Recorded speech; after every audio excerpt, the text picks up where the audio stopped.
Ashama harka fuune hordoftotaaf daawwattoota gammee Yuubii nagaa jaalalli fi tokkummaan Rabbii bakka jirtan cinaan dhaqqabu har'as dhandhama jaalalaa tokko isinii qabadhee dhufeera. Gammee Yuubii waliin bohaartii gaarii qabaadhaa.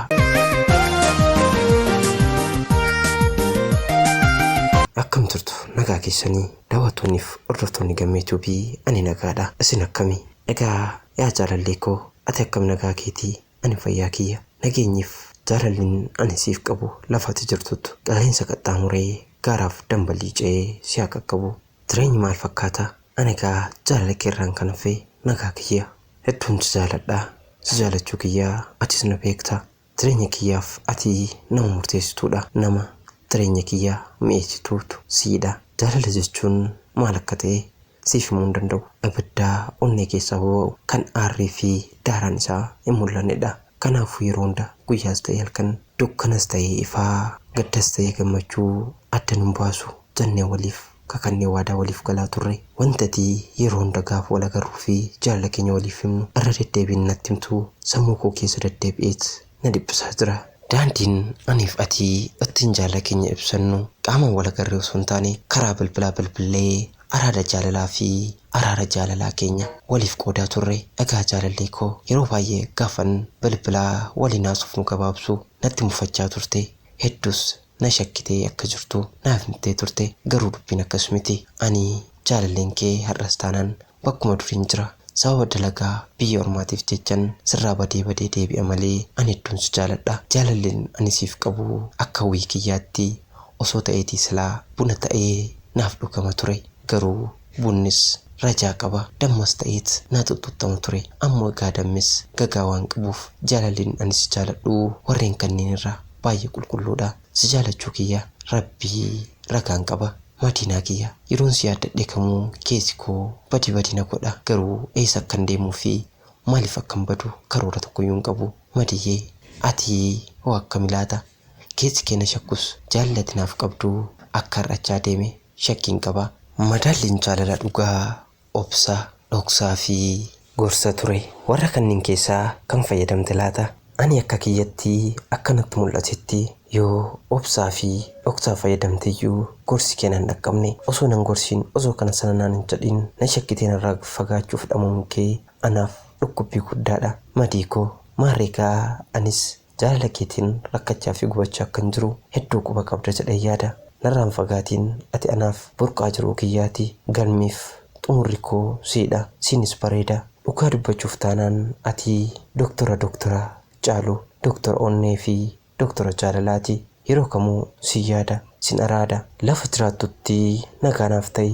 Hamataaf hammaattuun sin argatin. Giiftii koo ati goota jaalalaa akka taatu abdiin qaba. Yeroo kamuu ani kan keeti. Narraan fagaatiin affeerraa sirba koo kanas na dhaggeeffadhu.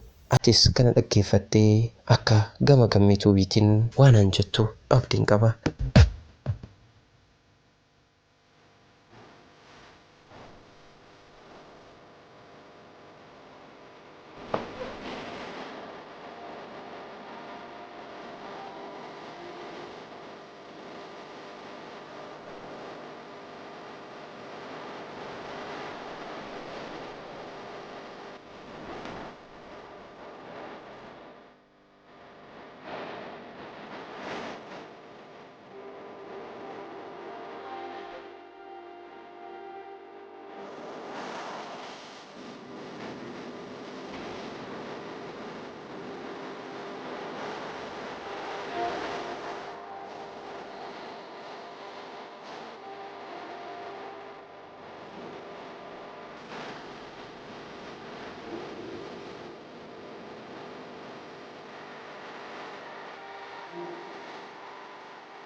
Hariyyaa kee yeroo baay'ee si jaalatuu fi si araadu oppiraa si dhabuun feenee fi fageenyi gargar nu fageessee Abdallaa Amaanidha. Yemaan ganda Saafiyaa duwwaa tokkorraa jaallee koo Madiinaadhaaf Kuweet kan jiraattu nagaatti. Tole obboleessa keenya seenaa kee waan qooddeef guddaa galatoomi. Daawwattoonni Gammee Tuubiis yeroo kamuu seenaa keessan nu qoodaa. Madiinaanis yaada Abdallaa yookiin hariyyaa keetii akka dhaggeeffatteen akka waa jettuun ani mataan kiyya abdiin sirraa qaba. Kanaaf dhagaa Rabbiin jaalatee jennaan kan gargar nama fageessu hin jiru.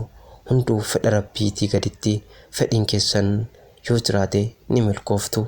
Tapha bitaaf mirgaan taphatu keessatti taphni isin lamaan taphattanuu murteessaadha. Gaafa walitti bu'an jaalalaa fi jibbaaf miti. Namni kan wal lolu kan wal abboomu jaalalaaf malee jibbaaf miti. Jibbaaf osoo ta'eetii namni wal abboomu miti walitti iyyuu dubbatu. Maalla dhibeedhaan wal dhiisee deema. Garuu wal shakkuun walii aaruun walitti aaruun jaalalatu jiraachuusaa agarsiisa. Kanaaf gaafa irra deddeebiin walitti dubbattanii fi gaafa wal shakkitan jaalala jiraachuusaa beekaa. Sana immoo gara badiitti jijjiiruu osoo hin taane gara gaariitti jijjiiruudhaan jireenya keessan fooyya'aa fi jireenya jaalala qabeessa godhachuun ni danda'ama. Yaa obbolaa koo dhagaa yeroo kamuu yaada keessan nuuf qoodaa. Gammee Tuubiidha Oromiyaarraa horaa bulaa deebanaa.